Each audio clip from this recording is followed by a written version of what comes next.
Welcome to Cosmic Comics, Games and Collectibles, your zen of geekism. We carry comics old and new, magazines, toys, games like Pokemon, Magic, D&D. Want Godzilla, Ultraman, Star Trek, Ninja Turtles, Funko Pops?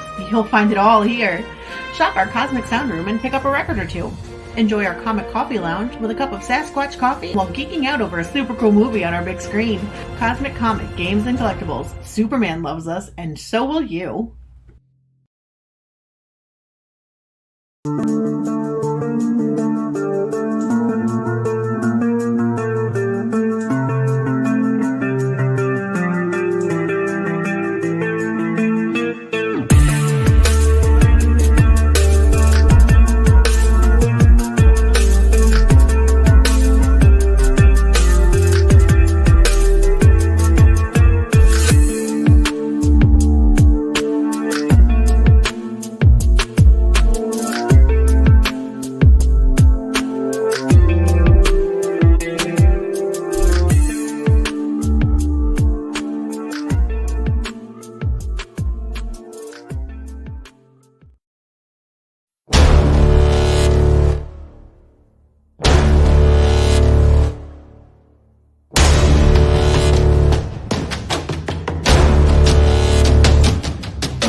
Hi everyone, Jason Hunt here, inviting you to join us every Saturday morning for news. The week's headlines in science fiction, fantasy, horror, comic books, video games, plus Comic-Con updates and the weather, and the occasional interview along the way. We call it Good Morning Multiverse. We hope you join us every Saturday morning at 11 a.m. Eastern, 10 Central, right here on Sci-Fi For Me TV.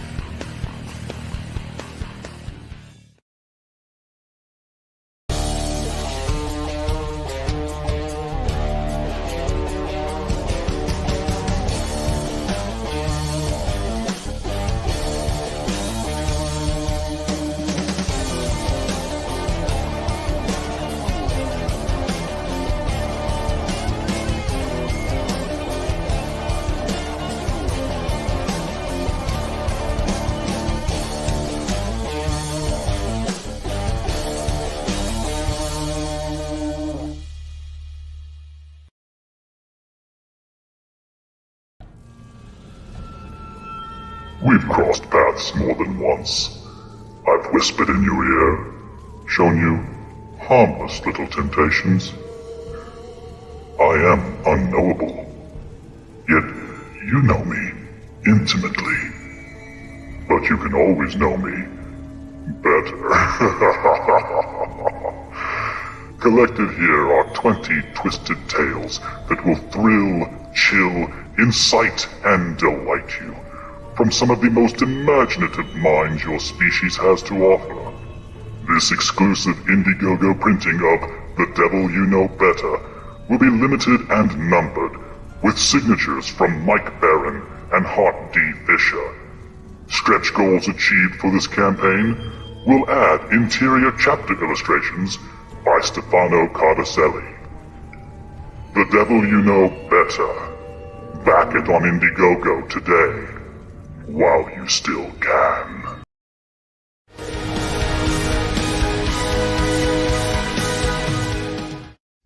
Hi, and welcome to our Kickstarter. I am Roland Mann, and I run Silverline Comics, and this is our 19th Kickstarter. Yes, 19! We have successfully funded and fulfilled 17. Why not 18, you ask? Because we're still in the middle of shipping those books. So it'll make it. We're just now in July. So it's going to be on time. But I'm here to tell you about the next one. This time we've got 3 comics in one Kickstarter. But I'm going to shut up yakking, and I'm going to let me tell you about Trumps. Take it away, Roland. Hi. Let me tell you about Trumps. Trumps is a superhero sci-fi story set on the deck. Yes, It's about playing cards. There are 4 kingdoms at war. You might guess hearts, spades, diamonds, and clubs. Yes, they're at war. The one who wins, the one who has the most power, can declare themselves trump. We don't know who that's going to be. You don't know who that's going to be yet because you got to back the Kickstarter to find out who's going to win. Which kingdom will be declared trumps. This is number 3 in a 4-issue miniseries, and I'm happy to tell you 4 is so close to being done. We'll be kickstarting it very soon. Hi, this is John Crowther. I am the writer and co-creator along with artist Del Barris of the Teen Beetle series, and I am excited to announce that we are coming back to Kickstarter with Silverline. And once again, we are seeing Teen Beetle in his battle with Dr. Mantis, as Dr. Mantis is trying his hardest to seize the formula for vitamin 2X. And as you know, that is how Teen Beetle gets his powers. So join us. I invite you to join us. Pick up this second exciting issue and get ready for the third one. Switchblade is the story of Scott Nathans. Set in New Orleans, Scott is just a small-time boxer hanging out, trying to make day-to-day. But he gets fed up with the justice system when a couple of killers are let loose by the justice system because the policeman forgot to read them their Miranda rights. And everyone knows that they killed this little girl and did nasty, despicable things to him. So Scott decides to take justice into his own hands, and he becomes a Switchblade. It's a 3-issue miniseries, and it's set in the world of cat and mouse, so hope you come along. Don't those sound exciting? Yes, the answer is yes. The answer is yes, they do sound exciting. And you want them. You know you do. You know you want to pledge. You know you want to push that little button that says pledge. So that's what we need you to do. We need you to go pick out a tier, probably the Extravaganza that has all 3 of them so that you can get all 3 books. Pick out that tier, pledge, and then tell all of your friends. But look, I know this is tough times. If you can't pledge, do us a favor, share it. Share it with people and say, hey, these are cool people. They make comic books. They ship comic books. You're going to like them. Go support them. Thank you. And remember to make mine Silverline.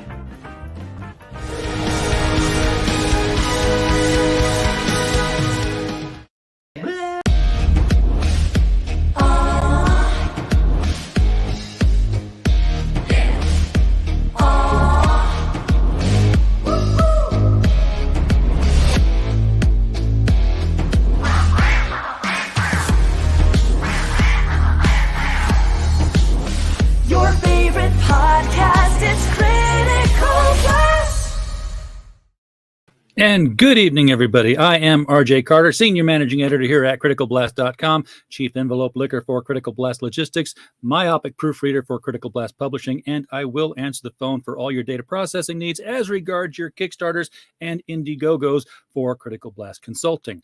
And if I can find another niche that I can slap Critical Blast on, last night it was leaf raking. Who knows what it'll be tonight? We exist for one reason and one reason only, and that is to make money. No, it's to entertain you, and hopefully we're doing that. If we're not, let us know in the chats and share the video so people can see just how stupid I am on here. Share it far and wide. Poke fun at me that way. That might work. I should do that more often. Tonight, we are going to get back into the world of crowdfunded comics with the second of 3 in a row for the Silverline Superhero Extravaganza. Tonight, we are going into the world of Teen Beetle, and joining us are writer John Crowther and artist Quentin. You got to put a last name up there, sir, because I'll forget, because I'm 55 years old and I'm just this far from Alzheimer's. Quentin Bedwell. Quentin Bedwell. Oh, there's a name that went through high school well, I guess. Oh, yeah. Bedwetter, Bedwell. Yeah, but you could play that up. Yeah. Yeah, you want. That's right. You want to go with me? Come on, you know what I do. Well, later on, when I understood, that's what it turned to. Anytime somebody would say something, that's what I would use. Yeah. You had that pickup line, said, "Hey, you want to go with me to Bed Bath and Beyond?" That's a good one. How are you guys doing tonight? Very good. Very good. Thanks for having us. Wonderful. Glad to do it. I guess we got to talk about comics, but so before I do that, Okay, I'm in the proper frame of mind now.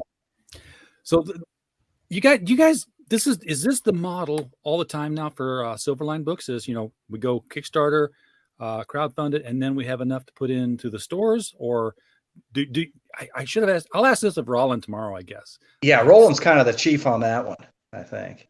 I should have asked him last night, but we were so deep into trumps and playing cards, and me telling him to say, "Hey, you ought to do this, you ought to do that," because that's what I do.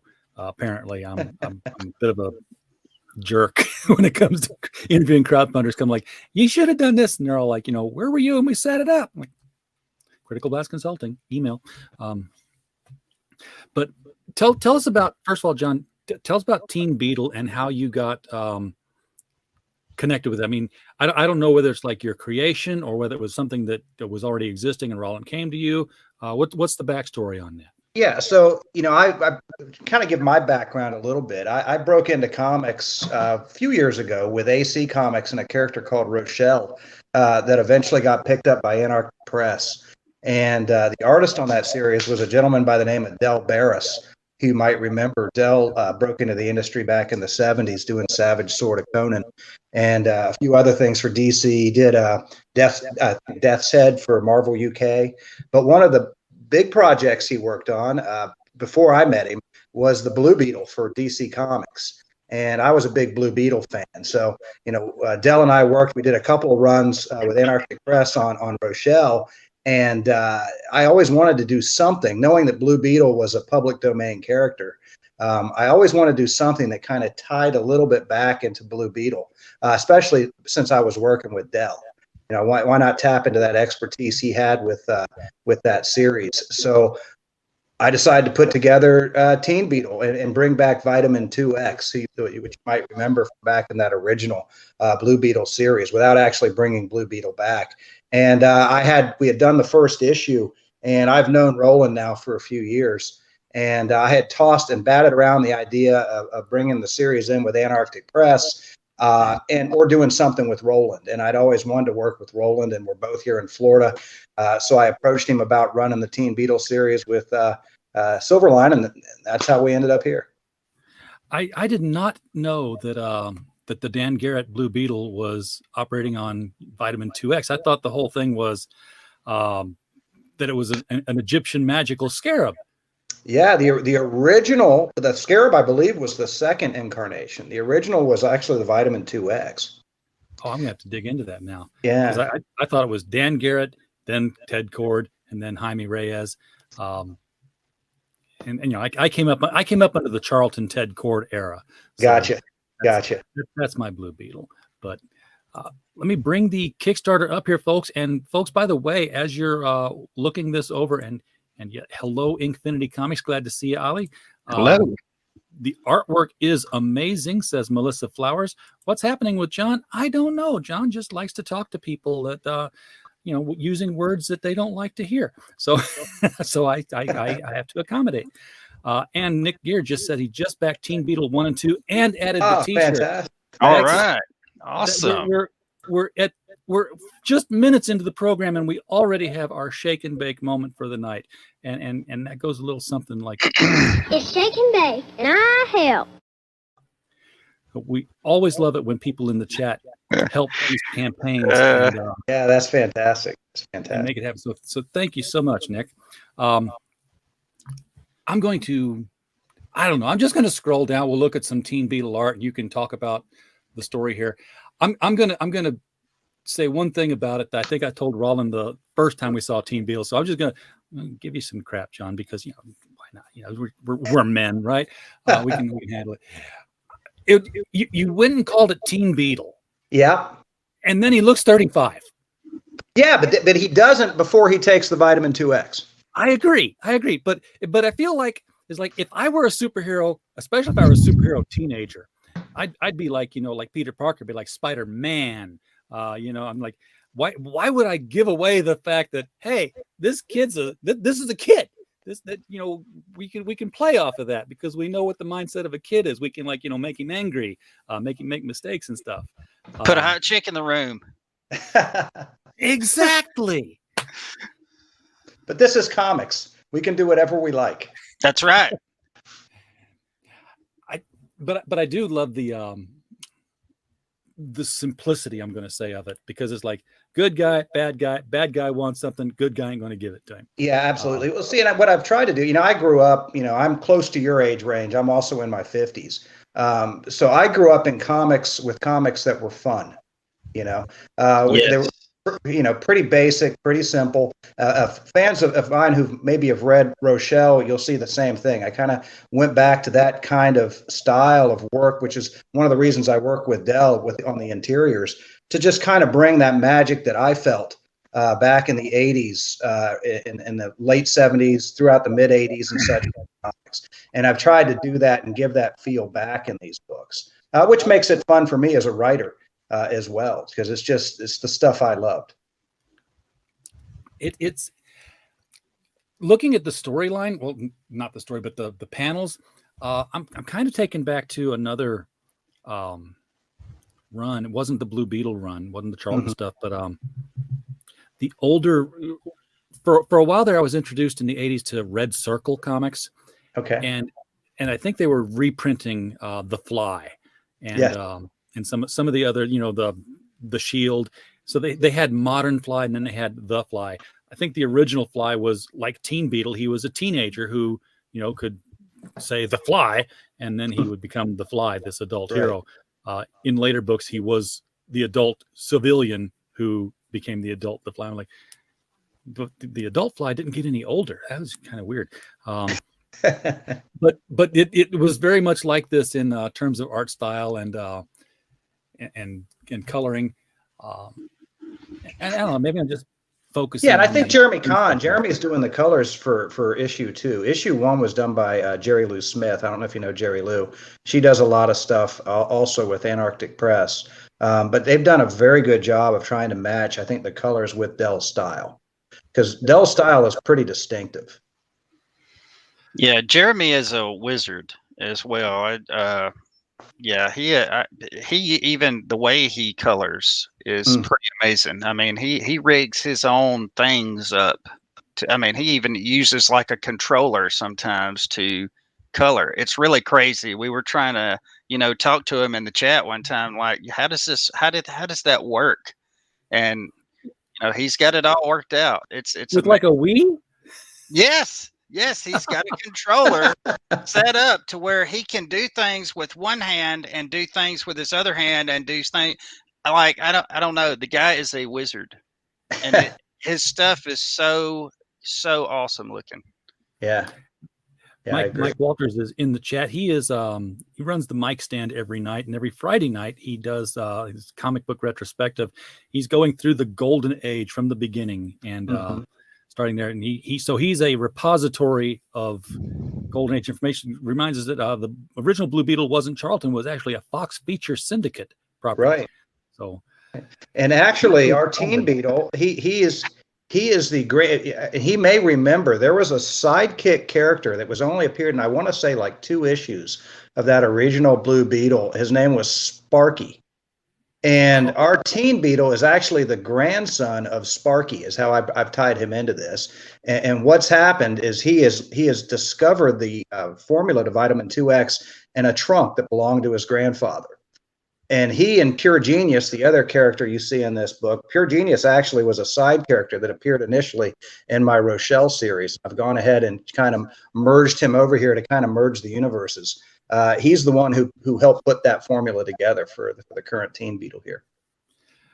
So how did the bad guys know then that just because Teen Beetle's on the scene that, oh, look, vitamin 2X is back out in the streets, let's go get it? I mean, yeah, we used a little bit of assumption in. If you read issue 1, Teen Beetle, he stops a local hoodlum, and of course it makes the news. And it gets brought to the attention of Dr. Mantis, who says, hey, this guy reminds me of Blue Beetle. I think vitamin 2X is back. We got to draw this guy in and trap him and get this formula. And you can actually make these Blue Beetle connections because the original one is public domain, right? I mean, absolutely. Yeah, it's just because, DC will occasionally refer to Dan Garrett that they don't own him. They're just referencing those. Exactly. So we've had a lot of fun with it, and I'm really happy that Roland brought us in and let us do this series. Of course, you'll see that some of the pages aren't quite colored yet, but I know Jeremy's plowing through them as we go, so they'll definitely be colored by the time we finish up this campaign. Yeah, these black and white pages here, when you with the colors out of the way, sometimes colors mute the original artwork for me. Yeah. When I'm looking at them. But this is very design wise, early Jack Kirby stuff. Yeah. Yep. Well, if you know Dell's background, Dell really broke into the industry as an inker. He was really known for his inks. And I think that comes through a lot in his art. And excuse me for doing this with my glasses, but my vision is horrible. And I'm looking at my phone. So this allows me. I'm one of those people. I have to take my glasses off to see, and I have to have them on to see as well. So it just depends. Yeah, my monitor over here is like blurry. It's just at that right angle where my readers don't help and my long distance vision doesn't help either. But yeah, it like I said, it's just very, very Kirby-esque. So I'm assuming that there's an influence in there somewhere. Absolutely. And for those who like the art, I know Dell offered up 3 pages. In fact, I think one of the page you see right there is, I believe, still available for backers if they're anybody who's into collecting original art. That is a nice page right there. I love, man, his use of blacks is just awesome. Yeah. You can get, if you don't want to get all 3 of the books, why wouldn't you? Come on, they're cheap. You can get just the Teen Beetle #2, the Kickstarter cover. Now, because the Silverline books have done different things, I need to find out, is this 3 different books, or is this one book of 3 things with 3 different covers? Oh, this is one book with 3 different covers. So we've got the Del Barris cover, and you don't have the covers up there right now, but we've got the Del Barris that will be the standard cover. We have got the one that I think you had, or that we're using on the banner, working with Antarctic Press. As I'm sure you're aware, Ben Dunn is the former CEO of Antarctic Press. His brother Joe is running it now. But Ben did that cover for us, which is our Kickstarter cover. And then Dean Zachary just did a fantastic retro cover that we still haven't got the colors on yet, but I'm absolutely in love with that cover, to be honest. You have 3 alternate covers. What I was meaning, though, was this book is just Teen Beetle. Yes, absolutely. Okay, so it's not all 3 stories in one book with... No. Now, Roland has done that before, but this time around, he's not going to be merging the stories, I don't believe, into a single book. I think they'll all just be individual books. Okay. Just so I know what I'm talking about here. Not that it's ever started. Yeah, it's not a flip book. It's not a flip book.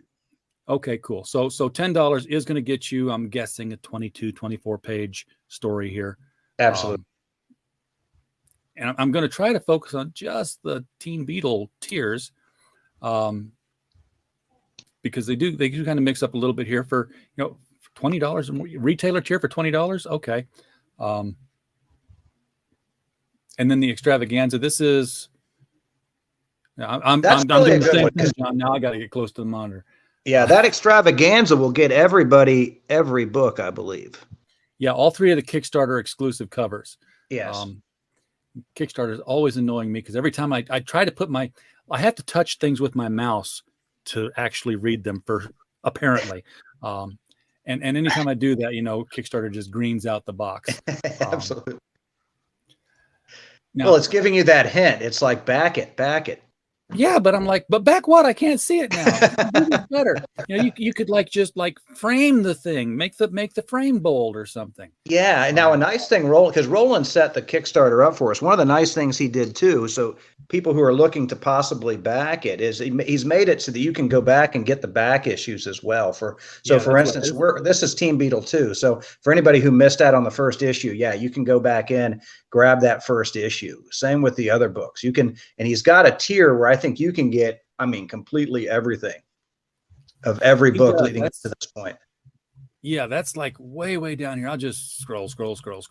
But right here, it's like, look at this. Yeah, that's the entire Silverline lineup. Oh, absolutely. Yeah, look at that. And these are all available as add-ons. Yeah. We need to add a spinner rack as an add-on, and then you can properly display all of your comics from Silverline. Nicholas Gear is asking, is Teen Beetle featured in any of the other books? Which I guess he's asking, does the Silverline universe interconnect? Not at this point. He hasn't. Well, I take that back. There is a teen. We did a Christmas special this past year, and there is a Teen Beetle story in the Christmas special. We actually brought Rochelle over from Antarctic Press, and she's got a story in that book too. Probably Roland's the best one to ask about how he's planning on merging these universes. I think it'd be fantastic if we did. I think it's something that we should talk about. I think it'd be a lot of fun to make an actual Silverline universe and try and interconnect these. But I know some of them are for different time periods and things like that. So kind of figuring out the logistics might be something we've got to figure through. I'm going to bring out my trademark phrase that I keep telling people I should put on a T-shirt. What you ought to do is... Okay, so you know how DC Comics, the big telltale thing of the Crisis was the red skies, and that was all the universes dying around them until there was only one. Exactly. You could have every single one of your Silverline books just tell the adventure, and then turn that last page right before that last page, like, why is it getting so dark? What the heck is that? And you turn the page and just have whatever character it is looking up at this stormy sky. And there's a silver line going across the sky. Hey, and there's the opening to your Silverline event to bring the universes into one. For free. It's if Rollins listening, he's studying. He's taking notes down right now. I'll have to remind him again about that tomorrow. That's gonna be cool. So kind of go in reverse order now from the bottom. You can get a Teen Beetle shirt. I got one myself, honestly. And now, just so people know, when you look at that, you'll see Teen Beetles in black and white. He will be colored. Yeah. I love this. I told Ron last night, I love the shirt designs. I love the consistency between the characters of the shirt designs. Like, you could just have nothing but a Silverline wardrobe if you worked at the company and just wear a different one every day. And yeah, absolutely. And $18 to $20 for a character T-shirt.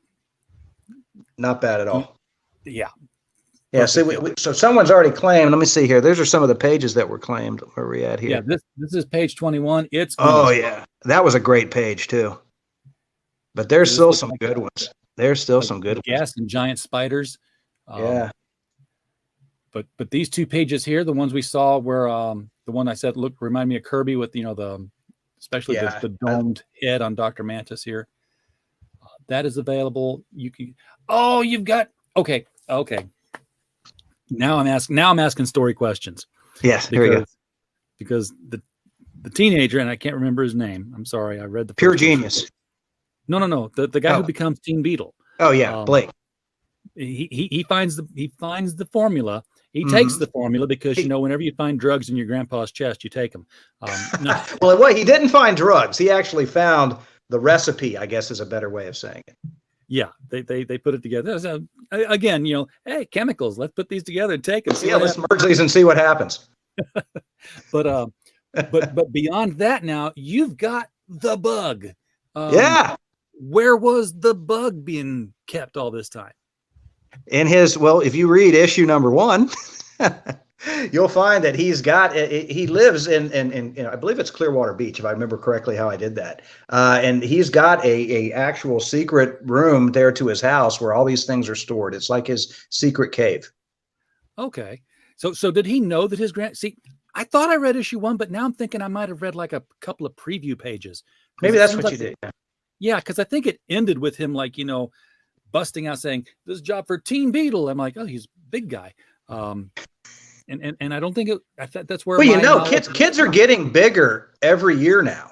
Well, it's they got all the hormones and the chicken at KFC. Right. Yeah. The cows and the drinking the milk. And their milk. Hilarious. Now the cows are dropping dead all over the place. And I heard about that. The shirt, by the way, is what sold Nicholas. So come back tomorrow. We'll talk about Switchblade, and maybe the shirt will sell you on that one too. But now are these obviously these are hand drawn. You don't just Yeah, print absolutely. out digital pages. Are they on Bristol board? Do you know, like the 11 by 17 size, or? No, he uses. I don't want to say it's regular paper, but he doesn't use what you would what you most people typically think for comic pages. It's not that Bristol board with like all the lines pre-done. Dell literally draws all his panel lines. He draws the border lines in. He does all of that by hand. Wow. Yeah. That's, so he could have like basically printer paper. Basically, yeah. He is as old school as they get. And now, when we first did our Rochelle run, he even did all the lettering by hand. Really? Wow. Lettering too. Yep. Yeah, but that's how he busted into the industry, doing everything by hand lettering, everything. Even letterers don't hand letter anymore. No, not anymore. And he was so relieved when I said we could do digital lettering. I bet. I'll bet. Yeah. But for me personally, there's nothing like holding an original art page with the ink bleeding through the back. I mean, I just love it. Oh yeah. I've got several prints hanging up here, but at least a good handful of them are original pieces. I don't have any pages. I've got to get a comics page sometime. Maybe one of these, because they're all like convention sketches, convention ink sketches. I've got beautiful 11 by 17 Batgirl up here framed on the wall that Rich Parada sent over from England. Thank you, Rich. Oh yeah, Rich has done a lot of work for me in the past as well. Oh yeah, we got to get you guys together then, because I'm going to quit sharing here for just a moment, because I'll show you what Rich is doing. Rich is, I know your show. I'm going to tell you some other comics guy is doing. Yeah, he's got something new coming out. I know. Yeah, he's got something out called The Roaring. Yeah. Which is, and I can't show all the pictures because, YouTube. But if I can find the right picture and bring it up here, that's not the one. It's got to be the other one. Oh, that's because I put them in a subfolder. Ha ha ha. There we go. I made it too hard for myself by trying to make it simple for myself. But he put this character in there. Ah, yeah. So and it's like, it's not even a throwaway character. It's the police captain. Nice. Turn sideways again. I saw this episode where y'all were talking about this. Yeah. Okay, cool. Yeah, it's I turn this way and I pull the shades down. There we go. Yeah. But, that was kind of fun. Rich is a good guy, because another thing I do, I write biographical comics for pro wrestlers, and Rich did my series for the Rock and Roll Express, for Bruno Sammartino, and for trying to think who else he did, Gangrel.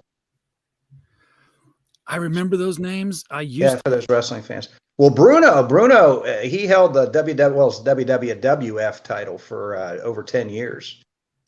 Right, longest holding world title holder in WWF history. Wow. I can't think when I think I finally stopped watching wrestling, because I was watching it all the time, because it was a soap opera. Like, and you had characters. You had the Undertaker, the Dead Man, and Paul Bearer, which I thought was like, I want a comic book with the Undertaker and Paul Bearer. And then I think there's some out there, honestly. He was good. He was and Kane was like, Kane's his brother. His brother's alive. His face disfigured with fire. Well, I remember when the Paul Bearer was Percy Pringle in Championship Wrestling from Florida. Oh, wow! So when he showed up, I was like, "Wow, this guy lost his tan. He's now all pale faced, and he's Paul Bearer." But yeah, and I watch it through the Hogan heel turn with the NWO. Yeah, I think I finally stopped it when the night when Vince McMahon was on both networks. Probably when they bought WCW. Oh yeah. I remember it. I was like, that's when I was watching. Yeah. I watched for Mid-South Wrestling, very early 80s, and then moved over to WWF, and then later on WCW, and around, it was just after Vince had taken over WCW, I think it probably maybe a year later is when I kind of started getting out of it. But that was, I always enjoyed it. It was, and yes, it was a soap opera. Yeah. But it's Those entertaining. those Monday Night Warriors were fantastic, and so were the '80s when you had the real characters like the Iron Sheik and Hacksaw Jim Duggan, and everybody really had it was kind of like a cartoon character in the ring. Yeah, I was not glad for everybody when he took over, but at the same time, I was so tired of flipping between Nitro and Raw. I was like wearing out your remote. Yeah, right. Yeah, I was in North Carolina in 1997, working a job there, and my wife then at the time and I went to a Godfather's Pizza, and we're like, good pizza. Oh, look, there's a big screen over here playing wrestling. We'll just sit down and watch wrestling, and we watched for like 3 minutes. We're like, we don't know these people. and we watched for 3 more minutes, like, what the hell is going on? Because it's like, it was like, it was just a guy in a plaid shirt tied around his waist, just sat in the corner and let the guys Raven. on him. Raven and Tommy Dreamer had a 2x4 with barbed wire around it. It was like cutting him. And like, what? And then he just got up and said, what about me? ECW there? Yeah, it was like my first introduction to ECW back when it was literally still, Raw ECW before it got bought up. Like, that is fantastic. And Mike they definitely pushed everybody, to push the envelope on all that stuff. ECW really changed a lot of stuff for WWE and Mike, sorry, I'm reading that. Mike is very correct. Yeah, he had two runs that gave him his total years holding that title. Mike is a walking encyclopedia on Golden Age comics and professional wrestling. Like, we probably get along great. Yeah. Yeah, he's just savant. He's got all the information in his head. What else do we have? What else do we have here with Team Beetle that we can talk about? You've got this was the cover original art. Oh, holy cow! Isn't that amazing? That's that Dean Zachary cover, I believe. Somebody grabbed it. Somebody grabbed the pencils, and somebody grabbed. I bet they did. That was grabbed the ink sight unseen. It wasn't even there yet. Yeah, and honestly, they pulled it fast because I honestly had it in my head. I was thinking of grabbing that, and I looked and I was like, oh damn.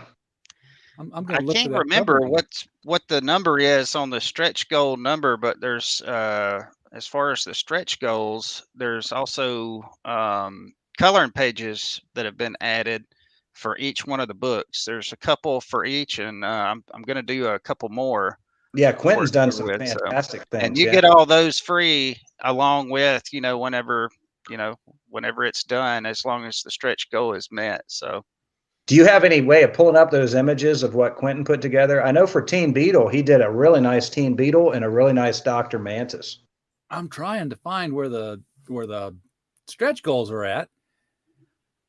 I don't know if they're listed. I don't know if they're here. It goes from rewards to the add-ons. I didn't see stretch goals. Let me see if I can hunt them up and maybe share my screen for a second. Get them and share the screen. We'll definitely show those things up. And you say coloring pages. You're talking about like black and white line art. Just black and white character shots of the characters. Yep. Yeah, let me hunt those up. Give me just a moment, y'all. You guys are better technically than I am. I have no I don't know how you share a screen on this. Well, it's a lot harder on your phone, but it can be done. I'll tell you, I used to run the show on this phone. Really? So I had a little tripod. I had it hooked to the top of my laptop. I thought I was getting fancy when I got a phone stand. I used to do these holding the phone, and I'd be moving around trying to get comfortable. Oh yeah. Okay, here we go.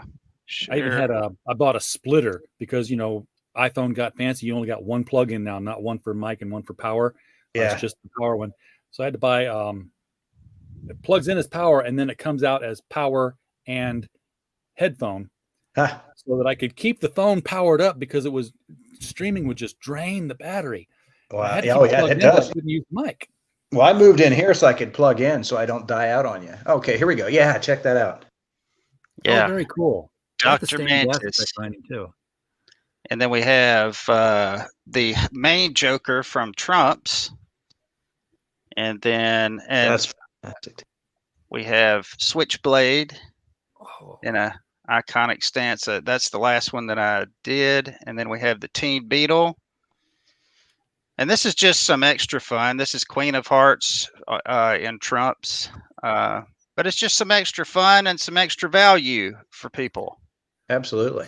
So are these going to be available as what, a digital? It is extra? a digital, yes, a digital extra. You can just pull them down and print them out.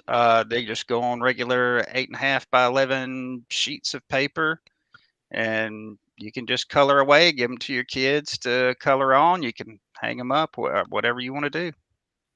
Or if you want to, if you're a colorist and you want to have something to do to practice, you can do that as well. There you go. That's what I would color do. these things and then send them to Roland and say, Yeah, that's what I was going to say. Yeah, why not? I need a job and I want to be a comic book colorist. Comic book colorist. No, that wasn't the Beatles song. It was Paperback Writer. I bounce off the walls, John. It's randomness is what I excel at. Hey, that's great. And it even helps because I had a big cup of coffee right before I came on. So it's like, yeah. I had coffee and then I, throw in the Leaning Kugels because, okay. That's your medication, right? Yeah. Well, I typically have a Bud Light Orange because it's much lower alcohol content. I have one a night. It's good for the blood pressure. Doctor's orders, literally. It's like, what do I do? He's like, well, you can get some tannins. I'm like, oh, you drink a beer every night. I'm like, I love you. I need to switch doctors. Yeah, you gotta get the right doctor. But it was late Saturday. I knew I was out of beer for the week because I only have one a night. So I stopped where I could, and this was the only thing that was close to a Bud Light Orange. It's okay. But if I waited till the next day, I'm in Arkansas. I'm in Northwest Arkansas on a mountain. And no matter what store I go to, I pick up a thing of beer, I put it in the cart, I push it through the store with all my other groceries, and I get there and like, you can't buy that. Like, I am well over 21, sir. I was like, yes, but it's Sunday. Yeah. Yeah, I'm from Mississippi, southern Mississippi. I reside in Texas now, but we had the Sunday, and of course, there was always all around us was dry counties. So there was entire counties you couldn't buy any alcohol at all. I'm from Florida. I was getting beers at 13. That's how Florida man's become. That's how Florida boys become Florida men. Yeah. I was talking to somebody about that today. I was like, yeah, I just pull up to a little 7-Eleven with a $20 bill and say, give me some beer. Right off on my bicycle. Oh, man. I lived in a central Arkansas county 20 years ago, and it was a dry county all the time. The boys had gone off to World War II, and while they were gone, the women said, "Hey, nobody here voting but us." And yep. And they put it in effect. And it's like they kept trying to overturn it. Finally did, but they kept going to the ABC board, the Alcohol Board of Controllers. I don't know. It was it was ABC, and it was the guys who told you couldn't drink. Yeah. And they kept turning down petitions. I'm like, why do they do that? It can make so much money for the county. And of course, I would drive to work and leave the county. And every time you leave the county, as soon as you cross the county line, liquor store, liquor store, liquor store, liquor store, liquor store. Yep. Owned by the people who ran the ABC board. So that's why they wouldn't let it go past, because it's like they had a vested interest in you not being able to buy liquor here and having to leave and being the first place you'd go across the county line. Hit their store. There you go. Well, here's one for you on my family side, my mom's side. We're about as Florida cracker as you can get. My great grandfather was a rum runner. If you guys know Florida, he was a rum runner out of Melbourne, and his brother was the judge.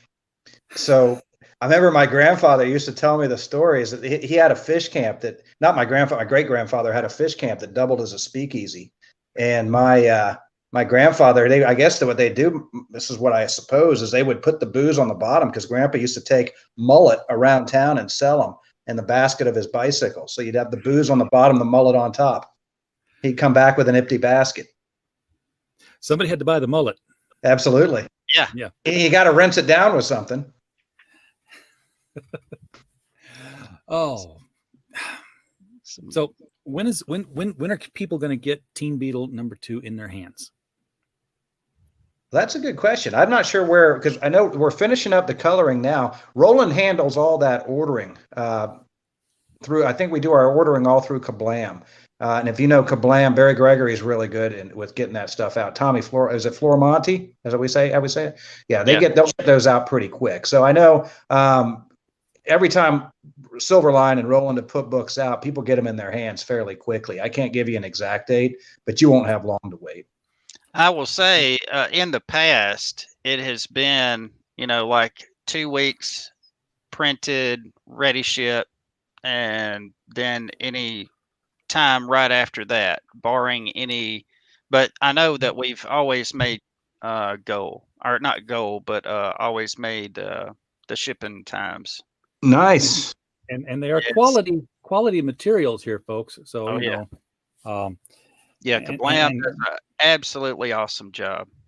Yeah, Kablam does a great job, and Roland, he's Roland not only is the writer on a couple of those, he also serves as our editor, which is a real blessing for people who don't know Roland. Roland was the editor for Malibu Comics with Marvel, so we all kind of get we get a top dog editing our stuff every time we run it through. So you're going to get a quality book. Somebody who actually edits. Yeah, he's the first. Now, I've worked, honestly, with Antarctic Press. I've written for heavy metal. I've written, obviously, all the wrestling stuff. I've never had a guy hit the edits like Roland does, and it's really been a blessing. Taught me a lot, too. Well, there's another vested interest there, with Tommy Floramonte. He is, I believe he's half owner of Kablam, and he also inks a lot of our books and covers and all that stuff. And he's an awesome guy. Let me tell you about Kablam.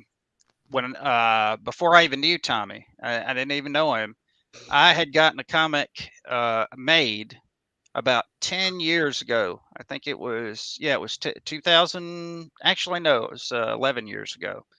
And since between that time and about a year ago, the computer that I had that had all of those files on it with the whole comic had crashed. And I mean, it crashed and burned.